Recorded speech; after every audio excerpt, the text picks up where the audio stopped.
Hello everyone, स्वागत है आप सभी का लर्न एंड फन पर।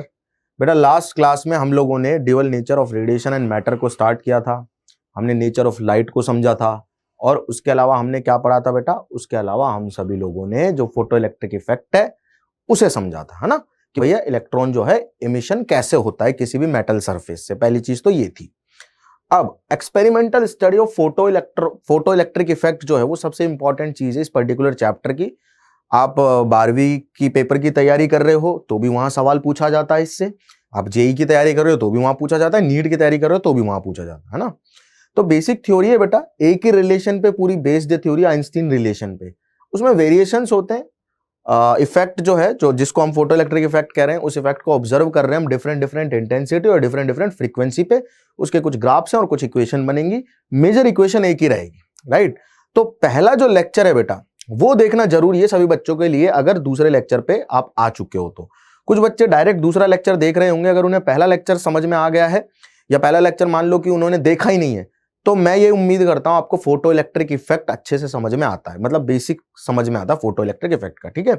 तो जहां हमने लास्ट क्लास में छोड़ा था कहानी को वहीं से स्टार्ट करेंगे, राइट। इसके बाद एक लेक्चर और होगा बेटा इस पर्टिकुलर चैप्टर का, जिसमें हम सारे न्यूमेरिकल्स इस चैप्टर के खत्म कर देंगे। 3 लेक्चर में पूरा चैप्टर खत्म। उसके बाद बेटा हम लोग क्या करेंगे, आगे आने वाले चैप्टर को भी इसी प्रकार से 2 से 3 लेक्चर में फिनिश कर देंगे ताकि आपका सिलेबस टाइम से खत्म हो जाए, ठीक। तो बात करते हैं बेटा आइंस्टीन रिलेशन की। आइंस्टीन भैया जो थे, मतलब आप सभी लोगों को पता है कि सबसे तोड़ू आदमी था अपनी जनरेशन का। 1900s में इनसे ऊपर कोई भी साइंटिस्ट नहीं था। बहुत सारी तगड़ी तगड़ी इन्होंने थ्योरीज दी थी अपनी। One of the most important was theory of relativity. उसके बाद बेटा इन्होंने फोटो इलेक्ट्रिक इफेक्ट के लिए भी इक्वेशन दी थी, जिनके लिए इनको नोबेल प्राइज भी मिला था। मैंने आपको पिछले लेक्चर में भी बताई थी ये बात।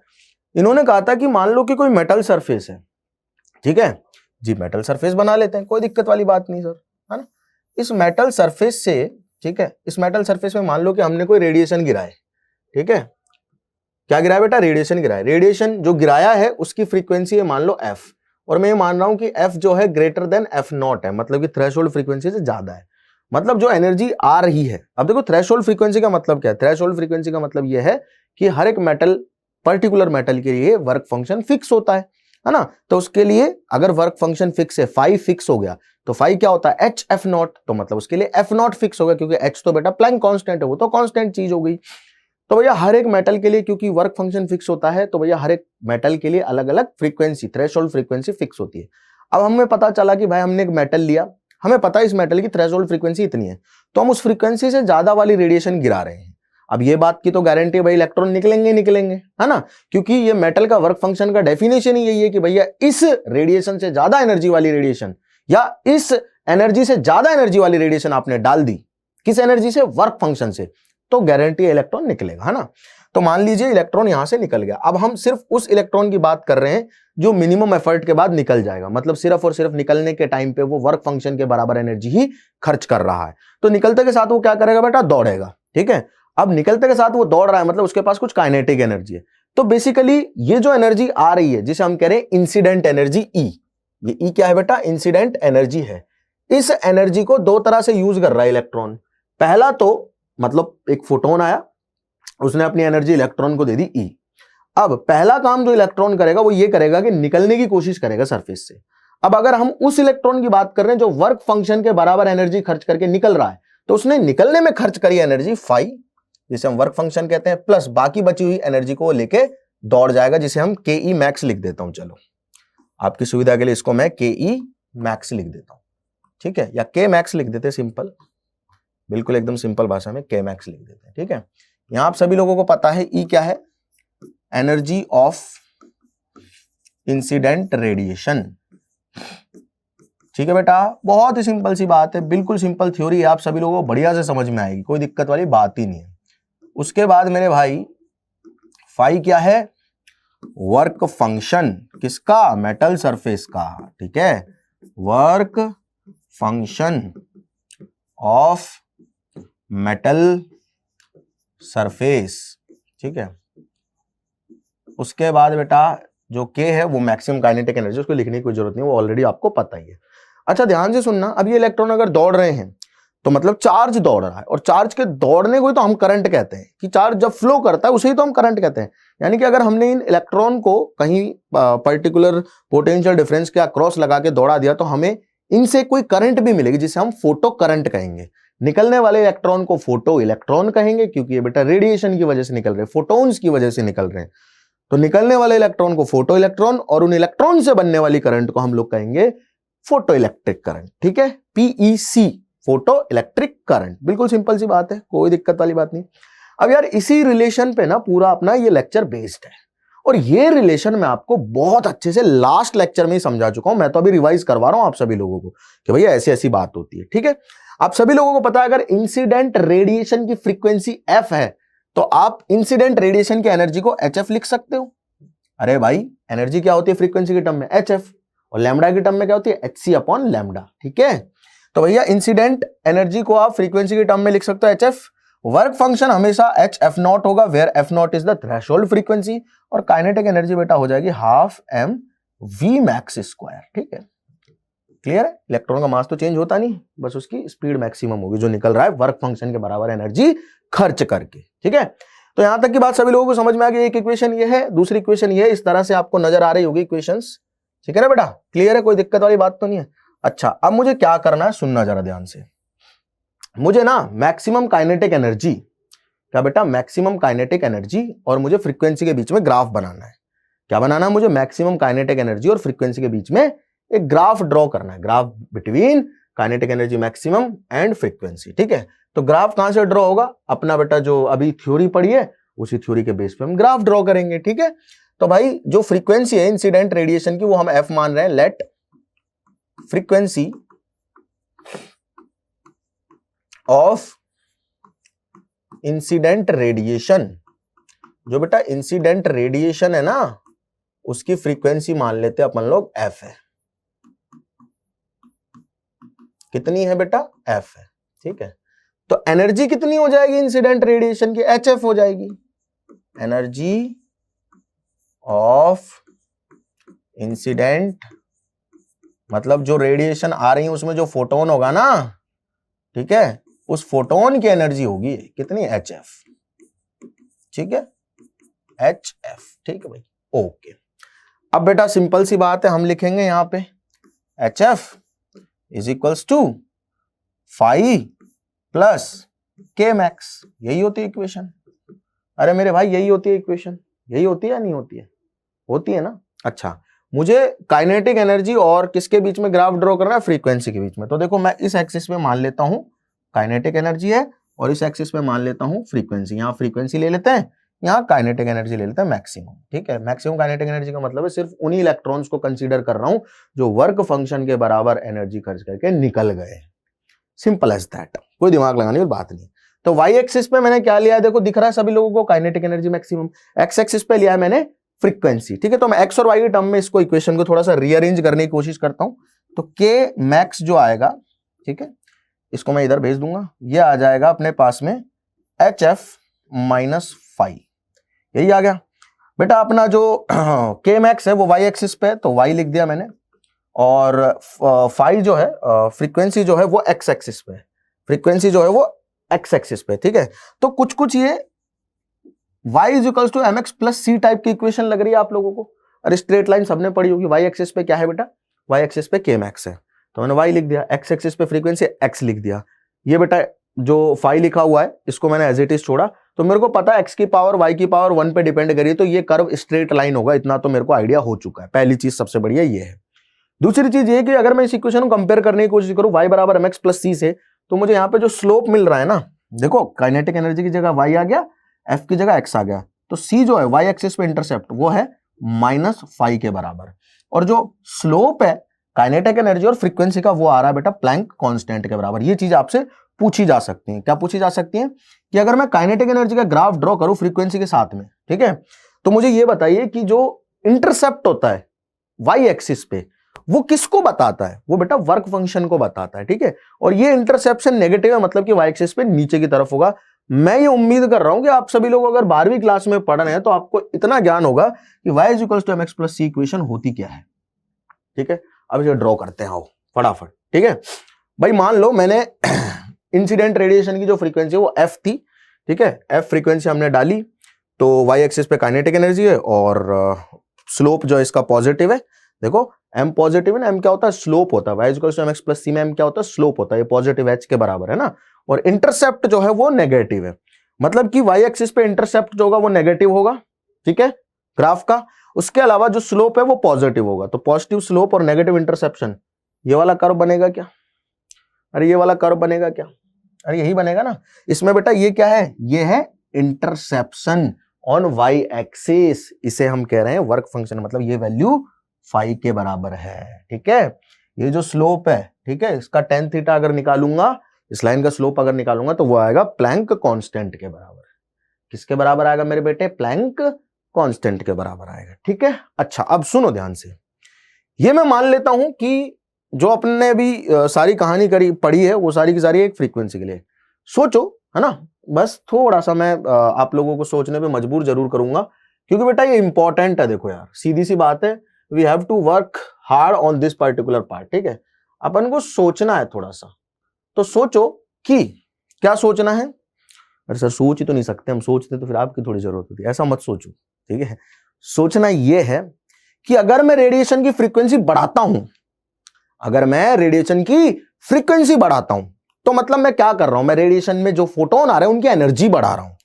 अरे फ्रीक्वेंसी जो होती है, ठीक है, उसी पे बेस्ड होता है एनर्जी का फॉर्मूला। अगर मैं कहूं आपसे फोटोन की एनर्जी कितनी है तो आप कहोगे सर h इंटू एफ। अगर मैं फ्रीक्वेंसी बढ़ा रहा हूं मतलब जो फोटोन आ रहा है उसकी एनर्जी बढ़ा रहा हूं मैं, क्या मैंने फोटोन के नंबर बढ़ाए, नहीं। फोटोन के नंबर बढ़ाने का मतलब है आप इंटेंसिटी बढ़ाओ, कि पर यूनिट एरिया पे गिरने वाले फोटोन का नंबर बढ़ा रहे हो। तो इंटेंसिटी जब बढ़ा रहा हूं तो समझ जाना कि फोटोन जो गिर रहे हैं उनके नंबर बढ़ा रहा हूं मैं। लेकिन फ्रीक्वेंसी जब मैं बढ़ा रहा हूं तो जैसे मान लो 100 फोटोन आ रहे हैं तो उन 100 फोटोन की मैं एनर्जी बढ़ा रहा हूं, हर एक फोटोन की एनर्जी बढ़ाता जा रहा हूं। मैंने कहा कि मान लो फ्रीक्वेंसी थी पहले एफ, ठीक है, और 100 फोटोन आ रहे थे, कितने आ रहे थे, 100 फोटोन आ रहे थे, तो हर एक फोटोन की एनर्जी थी H F, H F H F H F H F 100 के 100 फोटोन की। अब मैंने कहा मैंने फ्रीक्वेंसी बढ़ा के कर दिया एफ डैश, फ्रीक्वेंसी बढ़ी तो फोटोन तो 100 ही है लेकिन हर एक फोटोन की एनर्जी बढ़ गई है।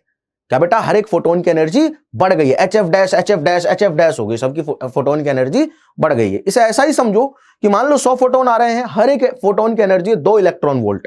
अब मैंने फ्रीक्वेंसी को बढ़ाया जिसकी वजह से एनर्जी जो है फोटोन की वो हो गई 3 इलेक्ट्रॉन वोल्ट। तो फोटोन तो 100 ही आ रहे हैं लेकिन हर एक फोटोन की एनर्जी बढ़ गई, पहले 2 2 2 2 2 2, अब 3 3 3 3 3, ठीक है।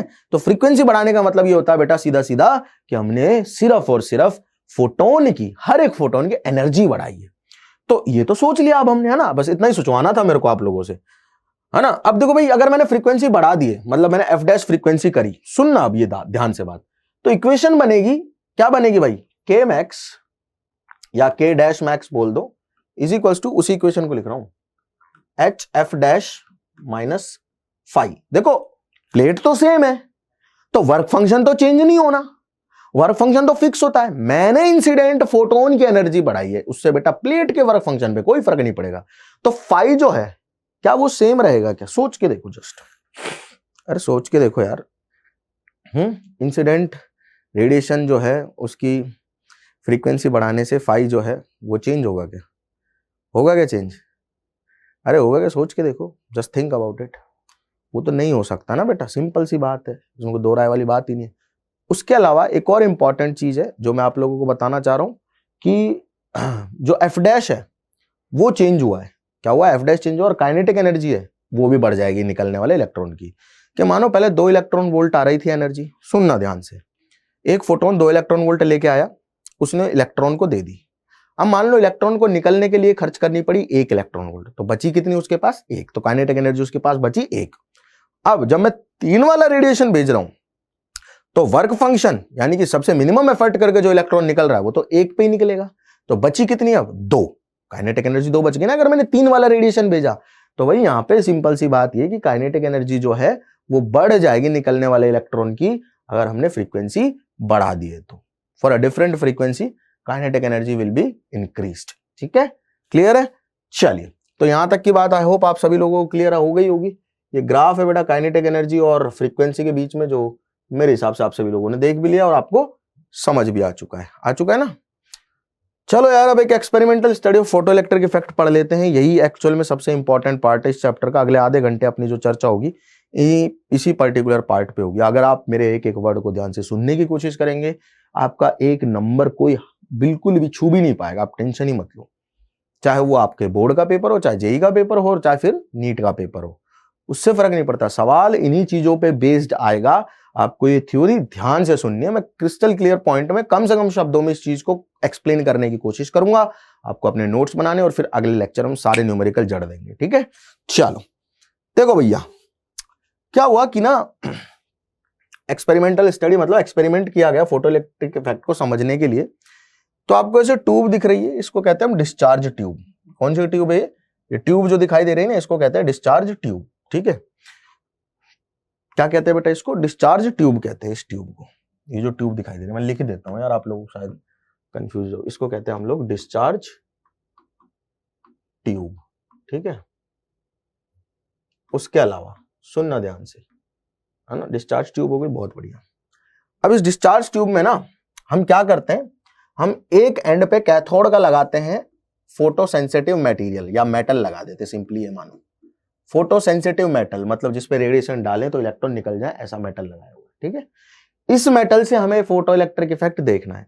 यहाँ पे एक और प्लेट लगी हुई है, लेकिन उसका काम है एनोड का, ठीक है। मतलब एक पोटेंशियल डिफरेंस यहाँ पे क्रिएट करके रखना है। कैथोड से इलेक्ट्रॉन निकालने हमें कैथोड पे क्या डालनी है, रेज डालनी है। मैं कैथोड पे मुझे क्या डालनी है, रेडिएशन डालनी है। कैथोड पे मैं लाइट रेडिएशन डालूंगा। अगर कैथोड जो है अपना जो मेटल है उससे ज्यादा एनर्जी वाले फोटोन अगर मैं भेज रहा हूं, उसकी वर्क फंक्शन से ज्यादा एनर्जी वाले फोटोन भेज रहा हूं, तो इलेक्ट्रॉन निकलेंगे, सिंपल सी बात है, ठीक है ना। साथ में मैंने एक एमीटर लगा रखा है, क्योंकि यार जब इलेक्ट्रॉन निकलेंगे तो करंट बहेगी। जैसे इलेक्ट्रॉन अगर इधर जा रहे हैं, ठीक है, तो आप सभी लोगों को पता है करंट जो है इलेक्ट्रॉन के ऑपोजिट डायरेक्शन में जाती है, मतलब करंट ऐसे फ्लो करेगी सर्किट में, ठीक है, कुछ इस तरह से फ्लो करेगी सर्किट में। तो एमीटर से करंट अगर होके जाएगी तो मैं उसे क्या कर लूंगा, मेजर कर लूंगा, मेरे को पता चल जाएगा कितनी करंट है।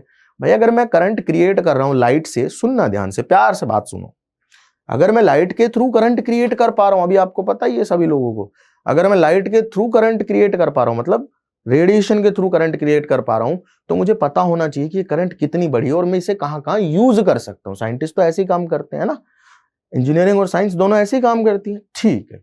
तो भैया एक डिस्चार्ज ट्यूब ले ली, उसमें हमने एक मेटल लगाया जिससे हम फोटो इलेक्ट्रिक इफेक्ट को ऑब्जर्व करना चाहते हैं। साथ में एक और प्लेट लगा रखी है जिसे हम एनोड कह रहे हैं। इन्हें एक पोटेंशियल वेरिएबल पोटेंशियल सप्लाई है। क्या है बेटा ये वेरिएबल, देखो यहाँ पे तीर का निशान लगा हुआ है ना, इसका मतलब वेरिएबल पोटेंशियल सप्लाई। जितना पोटेंशियल यहाँ होगा उतना ही पोटेंशियल यहाँ भी होगा, ठीक है। तो ये बेटा अपने पास में वेरिएबल पोटेंशियल है, मतलब ये पोटेंशियल को हम चेंज कर सकते हैं, ठीक है। क्या कर सकते हैं, चेंज कर सकते हैं कभी भी जब हम चाहेंगे। तो लिख लो इसके आगे भी कि क्या है भैया, ये है वेरिएबल पोटेंशियल। क्या है मेरे भाई, ये वेरिएबल पोटेंशियल, ठीक है। अच्छा, तो ट्यूब लगा दी, पोटेंशियल लगा दिया, एनोड कैथोड हो गया, बहुत बढ़िया। अगर यहां पे आएगी रेडिएशन, और रेडिएशन जो आ रही है, रेडिएशन जो आ रही है उसकी frequency, if frequency of radiation, frequency of incident radiation is greater than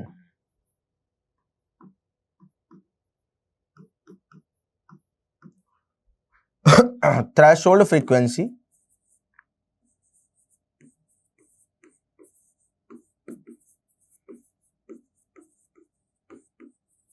of cathode plate,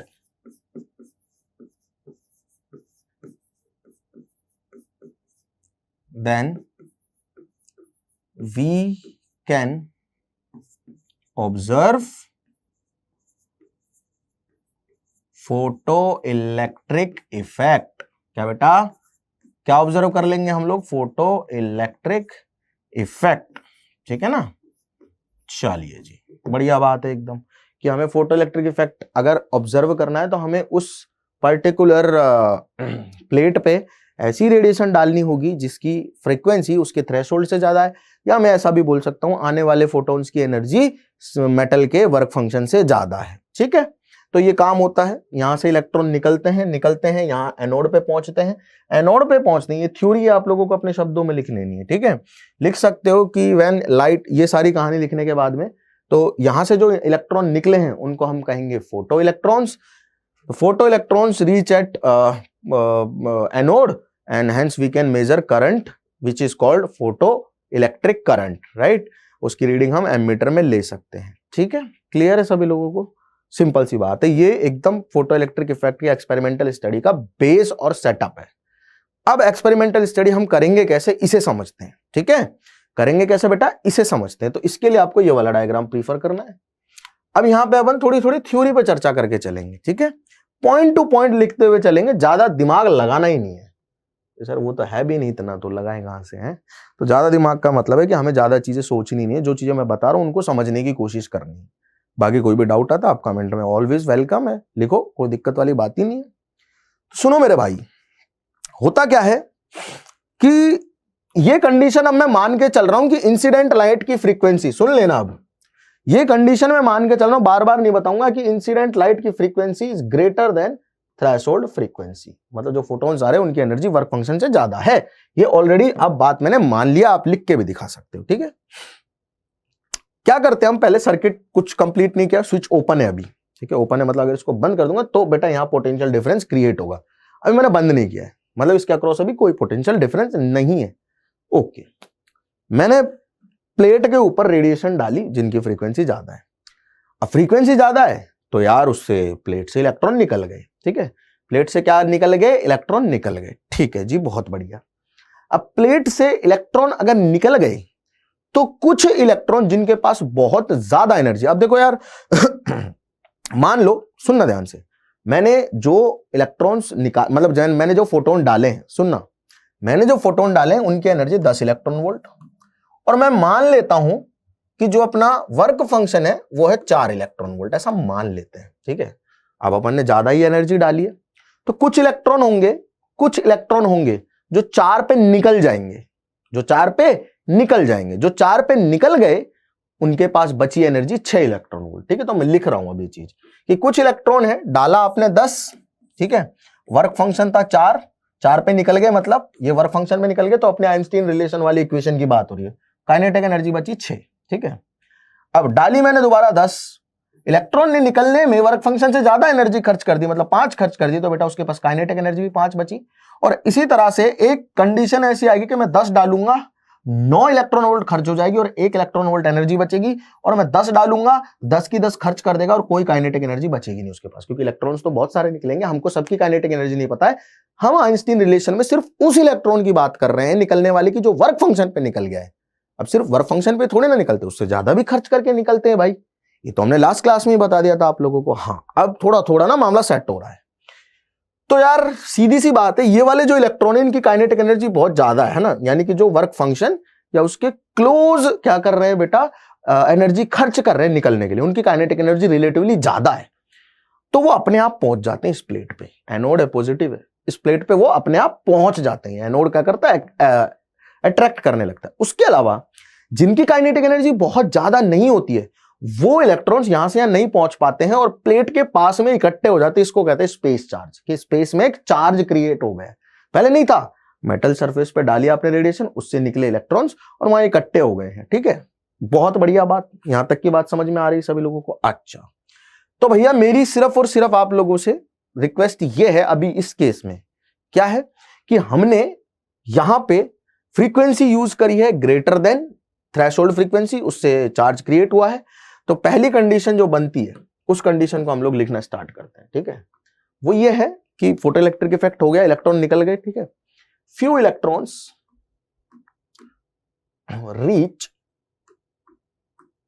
reach anode, ठीक है, एट 0 वोल्टेज।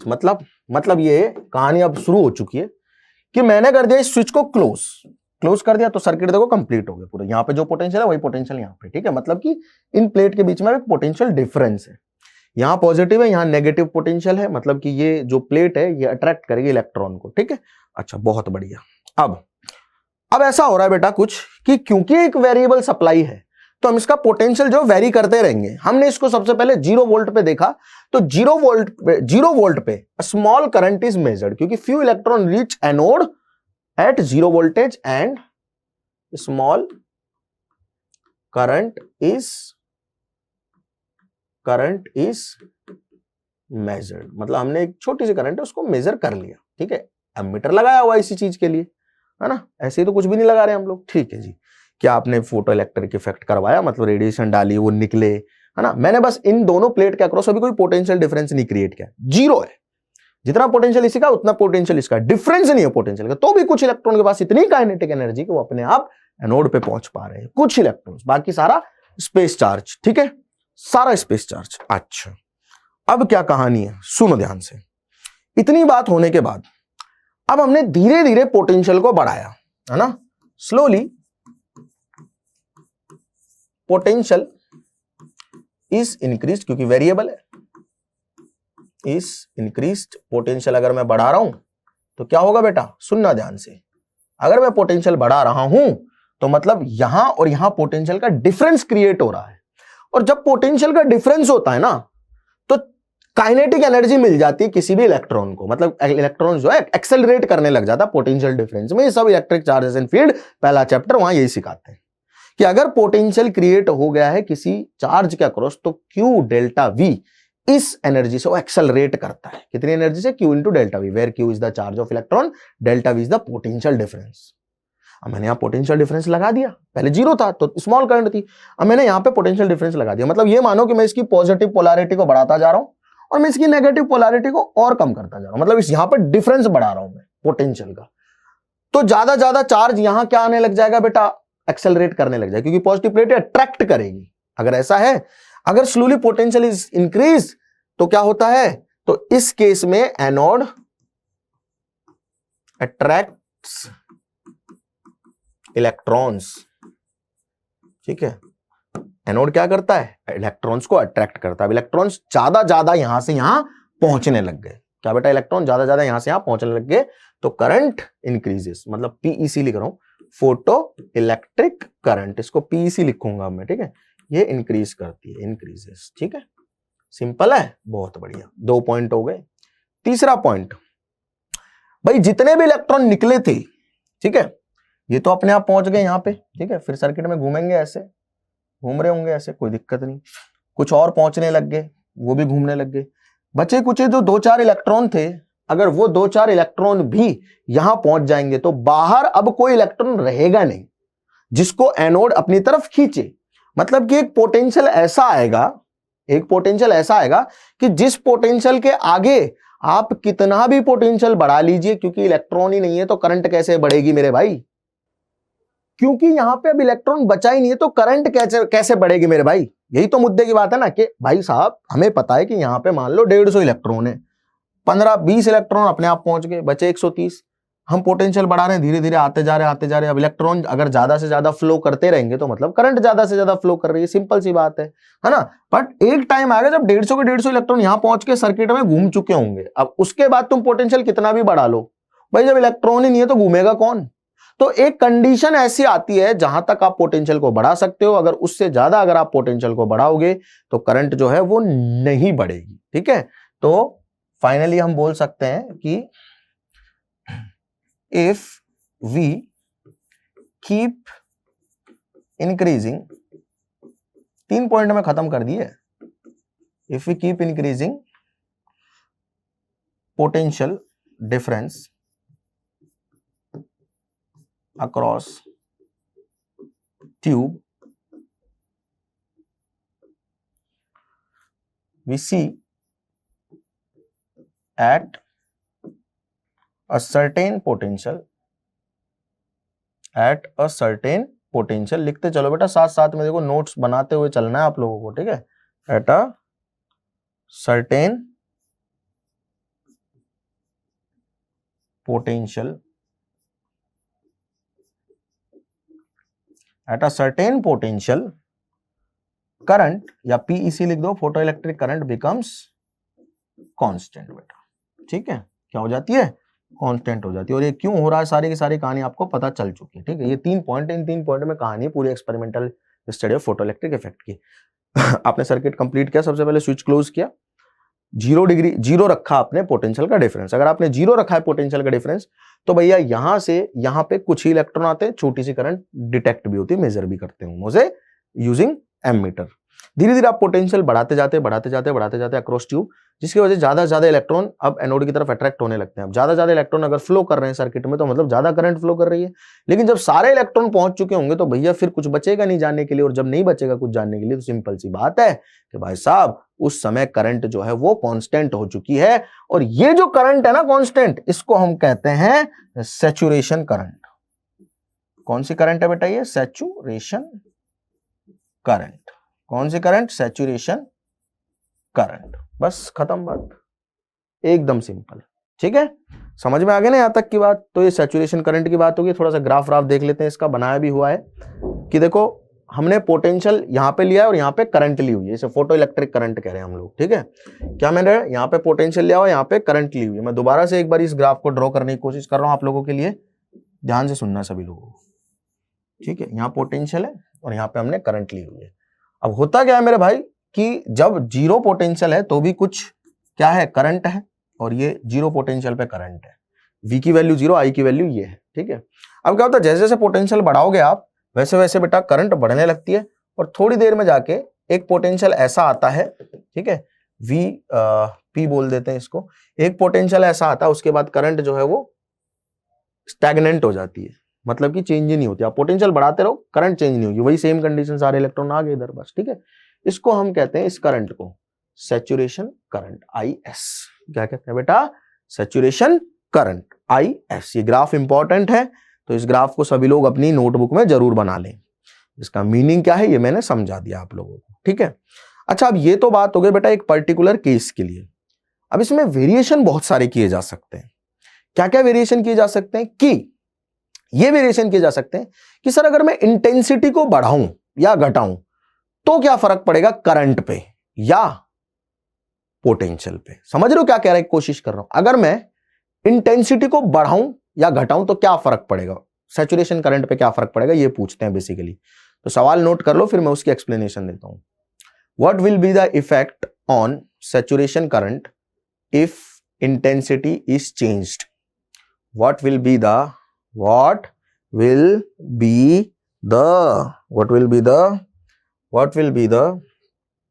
effect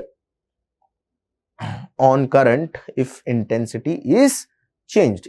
ठीक है, इंटेंसिटी आपने चेंज कर दी है, तो मैं ये मान रहा हूं कि मैंने ये I1 इंटेंसिटी वाली क्या डाली थी बेटा? रेडिएशन डाली थी, और यहां पे जो सैचुरेशन करंट आ रही थी उसे IS1 कह देते हैं हम। I1 इंटेंसिटी का मतलब यह है कि पहली कोई आपने रेडिएशन यूज करी जिसमें मान लो आपने 100 फोटोन ही भेजे। क्या बेटा? आपने 100 फोटोन ही भेजे, उसकी वजह से मान लेते हैं 100 इलेक्ट्रॉन निकल गए, मान लेते हैं। ठीक है, ज्यादा तो नहीं निकल सकते, कम निकल सकते हैं या बराबर निकल सकते हैं, मैक्स टू मैक्स। मान लेते हैं कि 100 इलेक्ट्रॉन निकले उसकी वजह से। ठीक है, अब अगर इंटेंसिटी हम बढ़ा रहे हैं, सुनना ध्यान से, इफ इंटेंसिटी इज इंक्रीज्ड, अगर मैं इंटेंसिटी बढ़ा रहा हूं तो मैं क्या बढ़ा रहा हूं बेटा? सोच के देखो, क्या बढ़ा रहा हूं मैं नंबर ऑफ फोटोन बढ़ा रहा हूं। इंटेंसिटी बढ़ाने का मतलब है कि मैं जो पर यूनिट एरिया पे 1 सेकंड में एनर्जी आ रही थी ना, उस एनर्जी को बढ़ा रहा हूं। तो वो कैसे बढ़ेगी? फोटोन से। बिना फ्रीक्वेंसी चेंज किए हुए कैसे बढ़ा सकते हो रेडिएशन की एनर्जी? फोटोन का नंबर बढ़ा दो, बस खत्म, सिंपल सी बात। ये मैंने पहले ही बताया हुआ है कि फोटोन के नंबर बढ़ाने की जब बात होगी तो हम इंटेंसिटी की बात करेंगे, और फोटोन की एनर्जी बढ़ाने की बात होगी तो हम फ्रीक्वेंसी की बात करेंगे। और ये बात आपके दिमाग में सेट होनी चाहिए बेटा। तो हमने कहा कि हमें इंटेंसिटी बढ़ा दी मतलब हमने ज्यादा फोटोन फेंके। अब सभी फोटोन के पास एनर्जी तो ज्यादा है, किससे? वर्क फंक्शन से। अरे रेडिएशन जो माना हुआ है हमने, उसकी फ्रीक्वेंसी हमने ऑलरेडी सेट कर रखी है कि जो थ्रेशोल्ड फ्रीक्वेंसी उससे ऊपर होनी चाहिए, और ये मैंने लिख भी दिया है पहले। ठीक है, हमने पहले लिख दिया कि जो अब रेडिएशन यूज कर रहे हैं वो ऐसी यूज कर रहे हैं जिसकी एनर्जी वर्क फंक्शन से ज्यादा है या जिसकी फ्रीक्वेंसी थ्रेशोल्ड से ज्यादा है, थ्रेशोल्ड फ्रीक्वेंसी से, सरफेस मेटल सरफेस की। ठीक है, हाँ सर बात ठीक है। मतलब अब आपने 200 फोटोन भेजे तो 200 इलेक्ट्रॉन बाहर आएंगे, ज्यादा इलेक्ट्रॉन बाहर आएंगे तो ज्यादा इलेक्ट्रॉन 0 वोल्ट पे भी पहुंच जाएंगे। मतलब 0 वोल्ट पे जो करंट होगी वो थोड़ी सी ज्यादा होगी। किससे थोड़ी ज्यादा होगी? जो पहले हमने इलेक्ट्रॉन भेजे थे ना उनसे। ठीक है, मतलब यार एक तो 100 इलेक्ट्रॉन निकले, उनमें से 10 जा रहे हैं, 200 निकलेंगे तो 0 वोल्ट पे 20 चले जाएंगे, मतलब थोड़ी सी करंट ज्यादा होगी 0 वोल्ट पे, है ना। फिर वही काम होगा, सेम कहानी रिपीट होगी। क्या कहानी रिपीट होगी? कि धीरे धीरे जैसे जैसे आप पोटेंशियल बढ़ाते जाओगे, अब पहले 20 गए 0 वोल्ट पे, फिर 30 जाएंगे, 40 जाएंगे, 50 जाएंगे, तो जो चार्ज फ्लो हो रहा है वो बढ़ता जा रहा है, तो करंट भी बढ़ती चली जाएगी, इसमें क्या है। और करंट बढ़ते बढ़ते बढ़ते बढ़ते बढ़ते बढ़ते अगेन एक ऐसा पॉइंट आएगा जहां पे करंट जो बढ़ते बढ़ते बढ़ते बढ़ते क्या हो जाएगी, स्टैग्नेंट हो जाएगी और सैचुरेट हो जाएगी, क्योंकि सारे के सारे जो अपने इलेक्ट्रॉन्स होंगे वो पहुंच चुके होंगे अब एनोड पे, ठीक है।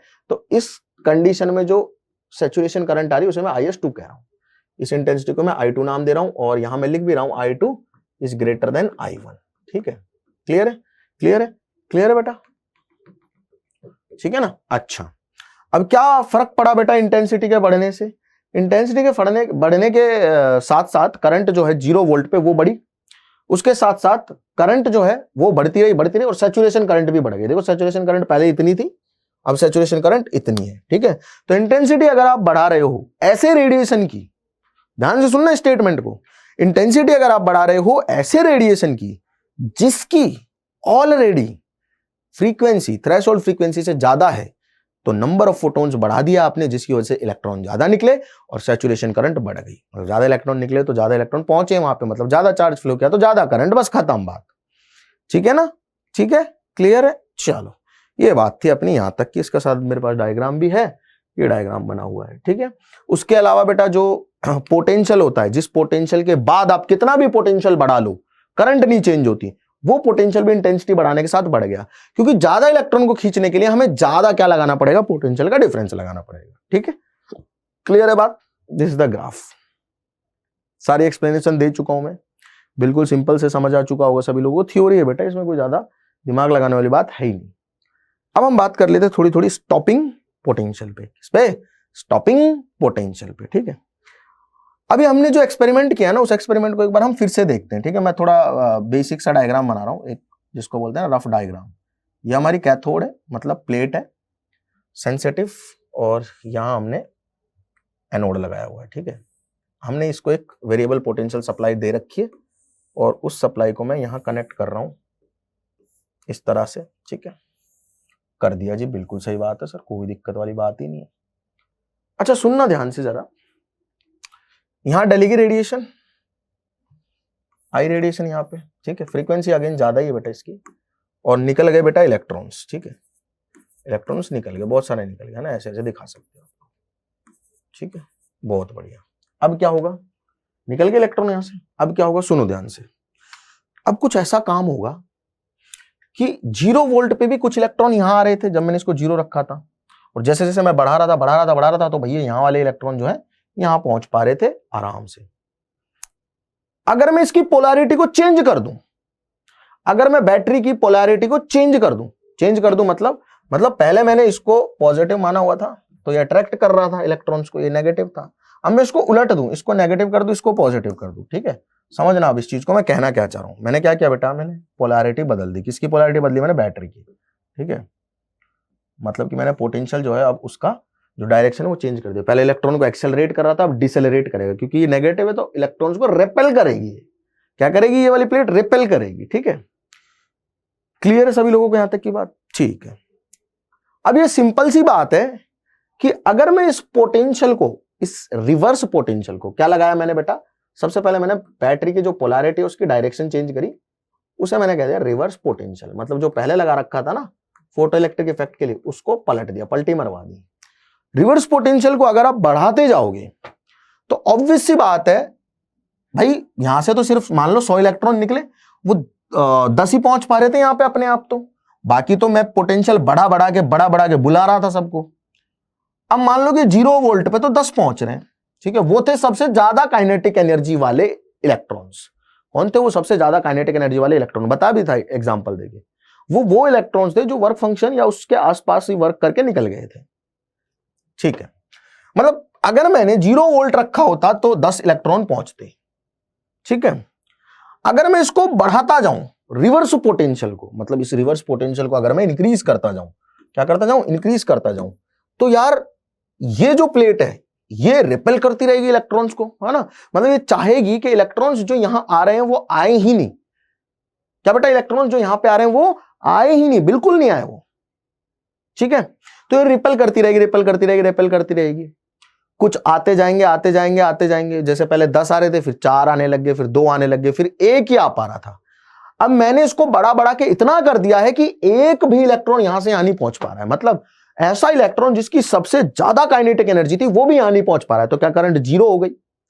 तो वो पोटेंशियल, जिस पोटेंशियल पे फोटो इलेक्ट्रिक करंट 0 हो जाए उसे कहते हैं स्टॉपिंग पोटेंशियल। भाई रे करंट को स्टॉप कर दिया इसीलिए स्टॉपिंग नाम है। करंट को क्या कर दिया, स्टॉप कर दिया, इसीलिए स्टॉपिंग नाम है। स्टॉपिंग पोटेंशियल का मतलब है करंट को स्टॉप करना। ठीक है, क्लियर है सभी लोगों को।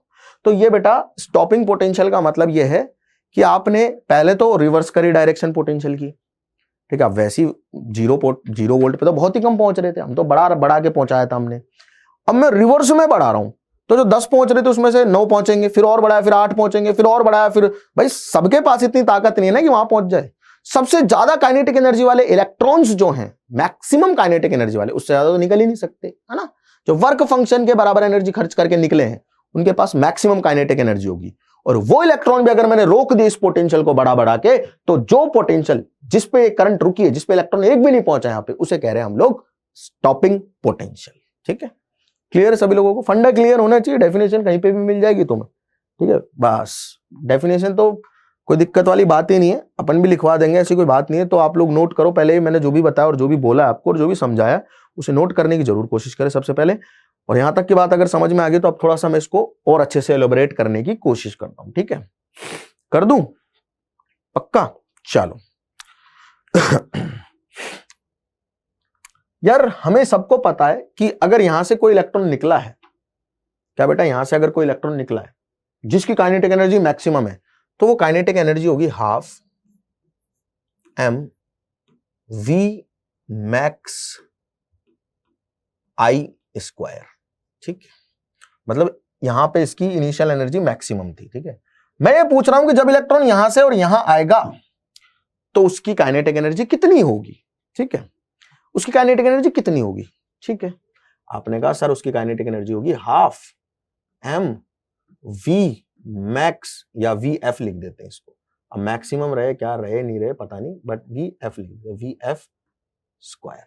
ठीक है कोई भी इलेक्ट्रॉन निकलेगा कोई भी इलेक्ट्रॉन निकलेगा, अगर कोई भी पोटेंशियल नहीं लगा कोई भी पोटेंशियल अगर नहीं लगा हुआ है, पोटेंशियल डिफरेंस नहीं है, तो उसकी एनर्जी कंजर्व रहेगी। कोई फोर्स ही नहीं है, कंजर्व रहेगी एक्सक्यूज मी। यहां से इलेक्ट्रॉन निकला, उसके पास energy half m v max I square, initial energy है वो v मैक्स। चलो v मैक्स से लिखो इसको सीधा, निकला है तो जस्ट उसके पास max two max energy v max हो सकती है ना, half m v max square. ये फाइनल एनर्जी। क्या ये दोनों सेम होंगी? नहीं सर, ये दोनों सेम नहीं होंगी। भाई जब इलेक्ट्रॉन यहां से यहां आया है और हमने एक ऑपोजिट डायरेक्शन में पोटेंशियल लगाया हुआ है, तो बेटा ऑपोजिट डायरेक्शन में इलेक्ट्रॉन पे वर्क कर रहा है। कौन वर्क कर रहा है बेटा? यहां पे जो पोटेंशियल फील्ड क्रिएट हुआ ना, उसकी वजह से बेटा इलेक्ट्रॉन्स पे वर्क हुआ है। कितना वर्क हुआ है? E into V. Opposite direction में तो मैंने लिख दिया माइनस ई वी। हाँ, अब ये इक्वेशन जो है जो मैंने लिखी है ये बिल्कुल सही इक्वेशन है। अब इस इक्वेशन को समझाता हूं मैं, क्या इक्वेशन लिखी है मैंने कहा भाई यहां पे इलेक्ट्रॉन निकले, ठीक है, यहां से इलेक्ट्रॉन निकले और यहां पहुंचे। अब जब यहां से इलेक्ट्रॉन निकल के यहां पे पहुंचे होंगे, तो यहां से इलेक्ट्रॉन निकल के यहां पे पहुंचे होंगे, तो मैंने ऑपोजिट डायरेक्शन में क्या लगाया हुआ है बेटा? एक पोटेंशियल लगाया हुआ है। ठीक है, तो पोटेंशियल तो वर्क करेगा ना, क्यू डेल्टा वी। मतलब देखो, अगर पोटेंशियल, सुनना ध्यान से, अगर पोटेंशियल में ऐसे लगाता, मतलब पोटेंशियल में कुछ इस प्रकार से लगाता कि यहां नेगेटिव होता और यहां पॉजिटिव होता, तो इलेक्ट्रॉन एक्सेलरेट हो रहे थे ई इंटू वी पोटेंशियल से, मतलब एनर्जी ई इंटू वी बढ़ रही थी उनकी। मैंने ऑपोजिट डायरेक्शन में लगाया तो घटेगी, तो ईवी एनर्जी पोटेंशियल जो है अपने इलेक्ट्रॉन उनकी घटा दी मैंने, मेरे को यहां पे फाइनल पोटेंशियल एनर्जी मिल जाएगी। ठीक है, अब मैं ये मान रहा हूं कि मैक्सिमम काइनेटिक एनर्जी वाला इलेक्ट्रॉन भी यहां पे नहीं पहुंच पा रहा है, यानी कि फाइनल काइनेटिक एनर्जी 0 हो रही है। मतलब यहां पे पहुंच ही नहीं पा रहा है कोई इलेक्ट्रॉन, यहां पे पहुंचने से पहले उसकी काइनेटिक एनर्जी 0 हो रही है, तो ये 0 हो गई। और उस पोटेंशियल पे जिस पे ये एनर्जी 0 हो रही है इलेक्ट्रॉन की, उसको मैंने नाम दे दिया वी नॉट। क्या नाम दे दिया? We not. तो इक्वेशन बन जाएगी हाफ m v max square minus E V not बराबर 0। तो भैया यहां से हमारे पास में v नॉट की वैल्यू आ जाएगी हाफ m v max square upon E. ठीक है, इसको मैं k मैक्स लिख सकता हूं, तो आ जाएगा k मैक्स अपॉन ई, ठीक है। या आप काइनेटिक एनर्जी का जो मैक्सिमम का फॉर्मूला है उसको अब आप ई वी नॉट भी लिख सकते हो, ठीक है। दोनों ही फॉर्मूला है। वी नॉट क्या है बेटा, स्टॉपिंग पोटेंशियल है, स्टॉपिंग पोटेंशियल का फॉर्मूला है। वी नॉट क्या है, स्टॉपिंग पोटेंशियल निकालने का फॉर्मूला है। क्या होगा, काइनेटिक एनर्जी जो मैक्सिमम उसमें ई का भाग दे दो इलेक्ट्रॉन के चार्ज का, या काइनेटिक एनर्जी निकालनी है मैक्सिमम किसी भी इलेक्ट्रॉन की तो उसको ईवी से मतलब ई को वी से मल्टीप्लाई कर दो, चार्ज को V naught sorry stopping potential से मल्टीप्लाई कर दो, ठीक है। क्लियर है बेटा, समझ में आ गई थ्योरी कि यहां से जो इलेक्ट्रॉन निकले हैं रिवर्स पोटेंशियल लगाया है। अब रिवर्स पोटेंशियल चाहेगा कि यहाँ वाले इलेक्ट्रॉन यहाँ पहुंचे नहीं। अब मैंने एक जनरल इक्वेशन लिखी है कि भैया यहाँ से इलेक्ट्रॉन निकले, उनके पास एनर्जी थी half M V max square, फिर अपोजिट डायरेक्शन में बेटा वो एक्सेलरेट हुए, डिसेलरेट बोल सकते हो, रिटार्ड बोल सकते हो, उस रिटार्डेशन में वर्क हुआ है ई इंटू डेल्टा वी या ई इंटू वी, सिंपल एकदम। पोटेंशियल वी लगाया हुआ है, चार्ज ई है तो ई वी होगा बेटा वर्क, है ना। अब ई वी वर्क जो है वो अपोजिट डायरेक्शन में, राइट। तो काइनेटिक एनर्जी कम होगी यहां तक पहुंचते पहुंचते, है ना, ऑब्वियस सी बात है। तो यहां पे धीरे पहुंचेंगे तो हाफ एम वी में एफ स्क्वायर अपन ने फाइनल काइनेटिक एनर्जी मान ली, कितनी, half M V F square. अब अगर यहां पे पहुंच ही नहीं पा रहा है कोई तो फाइनल वेलोसिटी जीरो है। मैक्स टू मैक्स एनर्जी वाला भी यहां नहीं पहुंच पा रहा है, मतलब उसकी फाइनल एनर्जी जो है काइनेटिक वो जीरो, यानी कि उसकी स्पीड जीरो है यहां पे पहुंचने से जस्ट पहले। अगर ऐसा हो रहा है तो भैया मैंने इसी इक्वेशन को यूज किया और यहां पे अपने पास में फॉर्मूला आ गया। आपको तो दो चीजें याद रखनी है, मैक्सिमम काइनेटिक एनर्जी है उसे हम स्टॉपिंग पोटेंशियल के टर्म में लिख सकते हैं, कैसे, ई वी नॉट से। इलेक्ट्रॉन के चार्ज को वी नॉट से मल्टीप्लाई कर दो। वी नॉट क्या है, वी नॉट वो रिवर्स पोटेंशियल है जिस पोटेंशियल पे एक भी इलेक्ट्रॉन यहां से यहां नहीं पहुंचा, जिस पोटेंशियल पे फोटो इलेक्ट्रिक करंट जीरो हो गई है। यही डेफिनेशन है कि stopping potential is the reverse potential at which photo electric current becomes zero, बस ये डेफिनेशन है। क्या है बेटा definition, stopping potential is the reverse potential at which photo electric current becomes zero, बस simple, that potential is called stopping potential, ठीक है। अब एक छोटा सा पार्ट रह गया, आई एम जस्ट होपिंग कि आपको जो भी चीजें मैं बता रहा हूं वो समझ में आ रही है। जो स्टॉपिंग पोटेंशियल है ना उसका इंटेंसिटी और फ्रीक्वेंसी पे क्या प्रभाव पड़ता है, ठीक है। स्टॉपिंग पोटेंशियल ये सबसे ज्यादा इंपॉर्टेंट है चीजें, मैं दोनों एक बारी डायग्राम बाद में दिखाऊंगा आप लोगों को, बट मैं पहले खुद से समझाना चाहता हूं आपको, ठीक है बेटा। इंटेंसिटी और फ्रीक्वेंसी का क्या प्रभाव पड़ता है किसके ऊपर, स्टॉपिंग पोटेंशियल के ऊपर, अगर हम कोई फोटो इलेक्ट्रिक इफेक्ट एक्सपेरिमेंट कर रहे हैं तो, ठीक है। चलो जी, ये यहां पे मैं इंटेंसिटी की चर्चा कर लेता हूं थोड़ी थोड़ी, ठीक है ना। इंटेंसिटी का ग्राफ सभी प्यारे बच्चों को याद है, कुछ ऐसा था, ये स्टैग्नेंट हो गया था, फिर कुछ ऐसा था, स्टैग्नेंट हो गया था। मतलब थोड़ा थोड़ा, मतलब जल्दीबाजी में मैं बना रहा हूं, बट थोड़ा सा आपको इसको समझना है, और आप समझदार बच्चे हो, आपको समझ में आ चुका है फोटो इलेक्ट्रिक इफेक्ट अब ऑलरेडी, तो मतलब मेरे को बहुत ज्यादा मेहनत करने की जरूरत है नहीं अब, ठीक है। ऐसे ये I1 थी, ये I2 थी, ये ग्राफ सभी को पता है, ठीक है, क्लियर है। ये जिसपे सैचुरेट हुई थी करंट V1 बोल दिया इसको, जिसपे दूसरी इंटेंसिटी पे हुई थी उसको V2 बोल दिया, ठीक है बेटा। इंटेंसिटी का मतलब ये होता है कि आपने जो फोटोन आ रहे हैं ना उनका नंबर बढ़ाया है, ठीक है। अच्छा, मान लो जो इंटेंसिटी की मैं बात कर रहा हूं, ठीक है, जो भी मैक्सिमम काइनेटिक एनर्जी वाला फोटोन निकल रहा होगा इस रेडिएशन में से, क्योंकि आपने फ्रीक्वेंसी एफ रखी है, मान रहा हूं यहां पे भी फ्रीक्वेंसी एफ ही रखी है, ठीक है। तो यहां पे जो मैक्सिमम काइनेटिक एनर्जी वाला निकल रहा होगा इलेक्ट्रॉन, उसकी मैक्सिमम काइनेटिक एनर्जी होगी HF माइनस फाई, और यहां पे जो इलेक्ट्रॉन निकल रहा होगा उसकी भी मैक्सिमम काइनेटिक एनर्जी होगी HF माइनस फाई। क्यों, क्योंकि आपने फोटोन की एनर्जी को बढ़ाया ही नहीं, आपने तो नंबर ऑफ फोटोन्स बढ़ाए हैं, उससे करंट बढ़ गई, ज्यादा फोटोन निकल गए। लेकिन सबसे ज्यादा एनर्जी वाले इलेक्ट्रॉन की अगर मैं बात करूं तो उसकी मैक्सिमम काइनेटिक एनर्जी दोनों में, क्योंकि फ्रीक्वेंसी तो मैंने चेंज ही नहीं की, पहले भी एफ थी बाद में भी एफ थी, तो इंसिडेंट रेडिएशन की एनर्जी कितनी है, HF। इंसिडेंट रेडिएशन की एनर्जी कितनी है, HF। सेम मेटल प्लेट पे एक्सपेरिमेंट हो रहा है तो फाई भी दोनों के लिए सेम, दोनों केसेस में। तो मतलब दोनों ही केसेस में जब मैंने इंटेंसिटी I1 और I2 रखी है तो दोनों ही केसेस में जो मैक्सिमम काइनेटिक एनर्जी होगी निकलने वाले इलेक्ट्रॉन की वो सेम होगी। क्या होगी बेटा, वो सेम होगी मैक्सिमम काइनेटिक एनर्जी।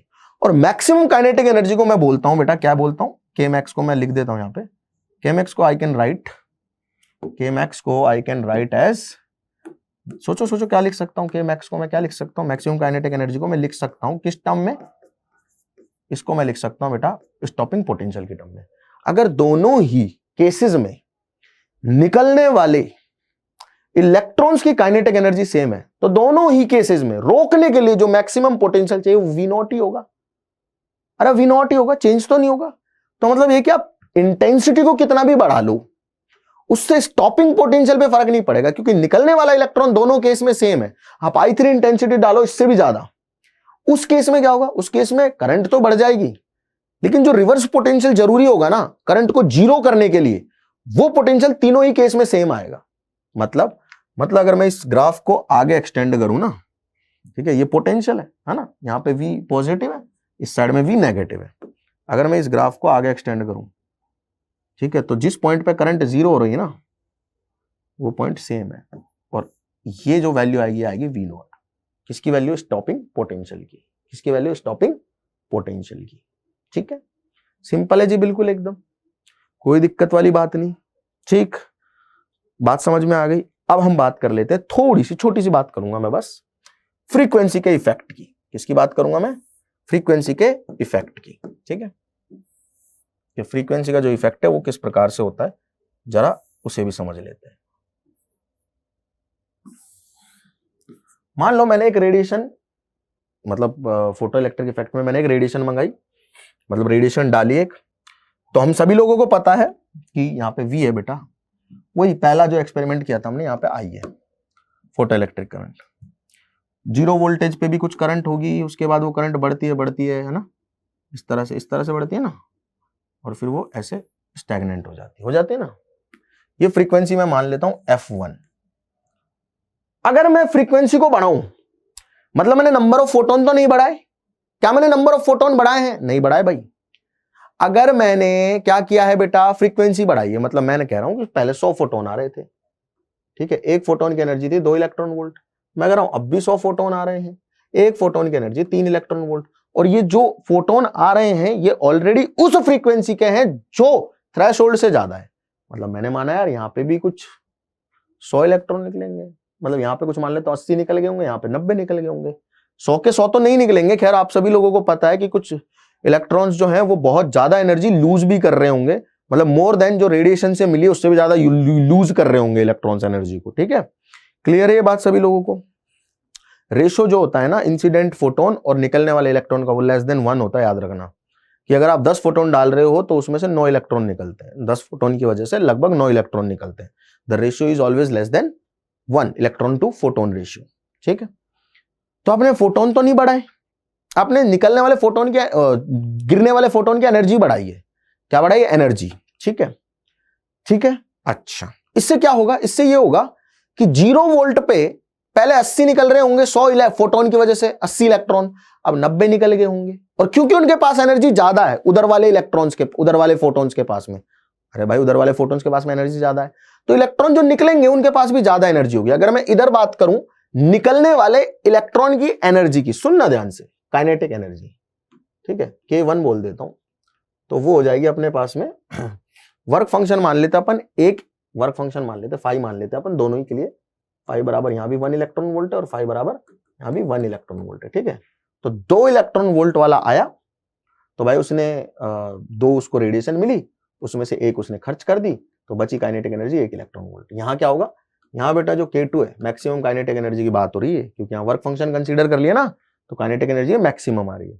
यहाँ क्या होगा, यहाँ कुछ ऐसा होगा बेटा, 3 वाला रेडिएशन आ रहा है, एक खर्च कर रहा है निकलने के लिए, है ना, अगर वर्क फंक्शन पे निकल रहा है तो 2 इलेक्ट्रॉन वोल्ट बच गई काइनेटिक एनर्जी। तो यहाँ जो निकले हैं ना इलेक्ट्रॉन्स, उनकी काइनेटिक एनर्जी ज्यादा, बस आपको ये याद रखना, निकलेंगे तो उतने ही, दोनों ही केस में भाई निकलेंगे तो उतनी मैक्सिमम इलेक्ट्रॉन्स, सिंपल सी बात है ना। वही सेम कहानी होगी कि कुछ पहुंच रहे होंगे, अपने आप पहुंच पा रहे होंगे, है ना, तो 0 वोल्ट पे थोड़े से ज्यादा इलेक्ट्रॉन एक एंड से दूसरे एंड पे पहुंच पा रहे हैं, क्योंकि ज्यादा एनर्जी है निकलने वाले इलेक्ट्रॉन के पास में, है ना, तो ऐसे इलेक्ट्रॉन ज्यादा होंगे जिनके पास काइनेटिक एनर्जी ज्यादा से ज्यादा हो।